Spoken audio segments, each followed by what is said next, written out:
ஒரு மணி செய்திகளுக்கு உங்களை வரவேற்பது நான் வெங்கடேஷ். விருதுநகர் பழைய குள்ளூர் சந்தை பகுதியில் டாஸ்மாக் மதுக்கடை அமைக்க எதிர்ப்பு தெரிவித்து அப்பகுதி மக்கள் மறியல் போராட்டத்தில் ஈடுபட்டனர். இப்பகுதியில் நெடுஞ்சாலையை ஒட்டியிருந்த மதுக்கடை மூடப்பட்டதை அடுத்து குள்ளூர் சந்தை பகுதியில் டாஸ்மாக் கடையை அமைக்க ஏற்பாடுகள் நடைபெற்று வருகின்றன. இதனை அடுத்து இப்பகுதி மக்கள் டாஸ்மாக் கடைக்கு எதிர்ப்பு தெரிவித்து பழைய குள்ளூர் சந்தை சாலையில் அமர்ந்து மறியலில் ஈடுபட்டனர். இதனால் அரை மணி நேரத்திற்கு மேலாக போக்குவரத்து பாதிக்கப்பட்டது. காவல்துறையினர் நடத்திய பேச்சுவார்த்தையை அடுத்து போராட்டம் கைவிடப்பட்டது. எண்ணூர் சுனாமி குடியிருப்பில் வீட்டின் முன்பாக கஞ்சா செடி வளர்த்த கணவன் மனைவியை காவல்துறையினர் கைது செய்துள்ளனர். திருவள்ளூர் மாவட்டம் எண்ணூர் சுனாமி குடியிருப்பில் வசித்து வரும் சாம்சன் தனது மனைவியுடன் சேர்ந்து தங்களது வீட்டின் முன்பு காலியாக உள்ள இடத்தில் கீரை செடிகளுக்கு இடையில் கஞ்சா செடிகளை வளர்த்து வருவதாக எண்ணூர் போலீசாருக்கு ரகசிய தகவல் கிடைத்தது. அதன் பேரில் உடனடியாக சுனாமி குடியிருப்பு பகுதிக்கு விரைந்து விசாரணை நடத்திய போலீசார் சாம்சன் மற்றும் அவருடைய மனைவி காமாட்சி இருவரையும் கைது செய்தனர். மேலும் அவர்களது வீட்டில் வளர்த்து வந்த கஞ்சா செடிகள் பறிமுதல் செய்யப்பட்டது. கைதான கணவன் மனைவி இருவரும் திருவொற்றியூர் நீதிமன்றத்தில் ஆஜர்படுத்தப்பட்டு புழல் சிறையில் அடைக்கப்பட்டனர். பல்வேறு கோரிக்கைகளை வலியுறுத்தி CITU சார்பில் சென்னையில் தலைமை செயலகத்தை முற்றுகையிடும் பேரணி நடைபெற்றது. சென்னை ராஜரத்தினம் மைதானம் அருகே பேரணியை CITU மாநில தலைவர் சவுந்தரராஜன் தொடங்கி வைத்தார். இதில் சுமார் 10,000க்கும் அதிகமானோர் கலந்து கொண்டனர். அப்போது பேசிய அவர் தொழிலாளர்களின் பிரச்சனையை தீர்க்க கோரி விவசாயிகளுடன் இணைந்து போராட்டம் நடத்தப்படும் என்று அறிவித்தார்.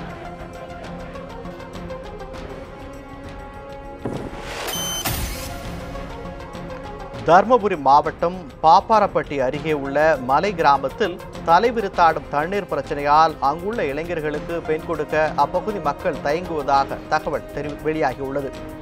தர்மபுரி மாவட்டம் பென்னாகரம் தாலுகாவிற்கு உட்பட்ட பாப்பாரப்பட்டி அருகே உள்ளது மலை கிராமமான குரவன் திண்ணை.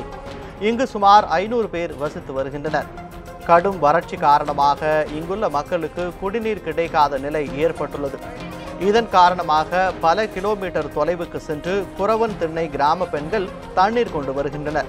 இதன் காரணமாக குரவன் திண்ணை கிராமத்தைச் சேர்ந்த இளைஞர்களுக்கு பெண் கொடுக்க சுற்றுப்பகுதியைச் சேர்ந்த மக்கள் மறுப்பு தெரிவிப்பதாக கூறப்படுகிறது. குரந்தன கிராமத்தில் ஒரு வாலிபர் பசங்க ஒரு 50-60 பேர் இருக்காங்க. அவங்களுக்கு தண்ணி வசதி இல்லாத பொண்ணு கொடுக்கவும் மாட்டேன்றாங்க. இந்த இதுங்களில் ஓடு கேட்கும் போது வராங்க, இது செய்கிற அது செய்கிறன்னு சொல்கிறாங்க. செய்யறதில்ல எதுவுமே. நாங்கள் ஒரு 80 வீடு மேலே இருக்குங்க. தண்ணி வரசு ஜாஸ்தி. எங்கே போனாலும் ஒரு 10 கிலோமீட்டர் 15 கிலோமீட்டர் தண்ணி சுற்றிட்டு போகணும். அதனால பொண்ணு கொடுக்க மாட்டேங்கிறாங்க. ஒரு 50 பசங்க வாலிப பசங்க இருக்காங்க, கல்யாணம் பசங்க. பொண்ணு கொடுக்க மாட்டேங்கிறாங்க கேட்டாங்களே, ரொம்ப வருஷம் இருக்கிறதுனால. 4 போர் இருக்கு. 4 போர்லேயும் தண்ணி இல்லை. இந்த ஒரு போரில் மட்டும்தான் தண்ணி வருது. இங்கேருந்து மேலேருந்து இந்த பள்ளத்துக்கு வந்து தான் நாங்கள் தண்ணி அடிக்கணும். 2 கிலோமீட்டர் 3 கிலோமீட்டர் நாங்கள் நடந்து வந்து தான் தண்ணி அடிக்கிறோம். ரொம்ப கஷ்டப்படுது. அந்த 2 குடத்துக்கும் 2 மணி நேரம் 3 மணி நேரம் உட்காந்து தான் அடிச்சுட்டு போக வேண்டியதாக இருக்குது. தடையை மீறி பேரணி சென்றதாக மதிமுக பொதுச் செயலாளர் வைகோ மீது தொடரப்பட்ட வழக்கின் விசாரணை ஏப்ரல் 17ஆம் தேதிக்கு எழும்பூர் நீதிமன்றம் ஒத்திவைத்தது.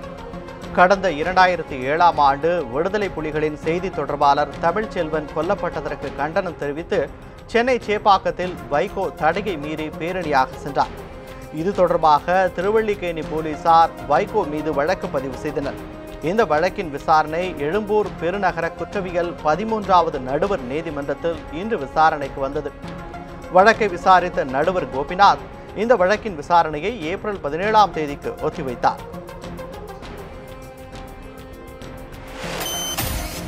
டெல்லியில் தமிழக விவசாயிகள் மேற்கொண்டு வரும் போராட்டத்தில் பங்கேற்பதற்காக அரியலூரிலிருந்து 30 விவசாயிகள் ரயில் மூலம் டெல்லிக்கு புறப்பட்டு சென்றனர். திருச்சி மாவட்டம் புள்ளம்பாடி, லால்குடி, கல்விக்குடி, வெங்கடாசபுரம், நத்தம்மாங்குடி உள்ளிட்ட ஊர்களை சேர்ந்த இந்த விவசாயிகள் அரியலூரில் இருந்து வைகை விரைவு ரயிலில் கிளம்பினர். அப்போது பேசிய விவசாயிகள் டெல்லியில் போராட்டத்தில் ஈடுபட்டு வரும் விவசாயிகளின் போராட்டத்திற்கு வலு சேர்க்கும் நோக்கில் தாங்களும் டெல்லிக்கு புறப்பட்டு செல்வதாக குறிப்பிட்டனர்.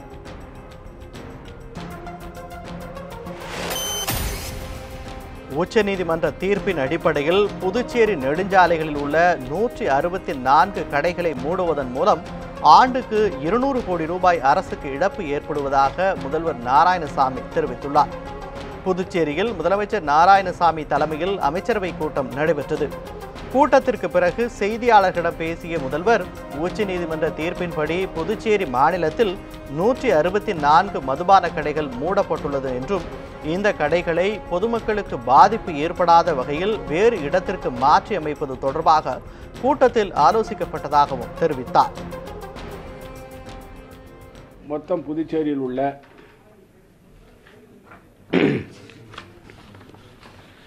மதுக்கடைகளில் சுமார் 164 மதுக்கடைகள் இந்த உச்சநீதிமன்ற தீர்ப்பால் பாதிக்கப்பட்டிருக்கிறது. இந்த மதுக்கடைகளை உச்சநீதிமன்ற தீர்ப்புக்கு ஏற்றாற்போல் எப்படி மாற்றி அமைத்து வருவாய் இழப்பை நாம் சரி செய்ய முடியும் என்பதற்காக இன்று அமைச்சரவை கூட்டம் கூட்டப்பட்டது. இத்துடன் இந்த செய்தி அறிக்கை நிறைவு பெறுகிறது. அண்மை செய்திகளை தெரிந்து கொள்ள தொடர்ந்து இணைந்திருங்கள் நியூஸ் 7 தமிழ் தொலைக்காட்சி.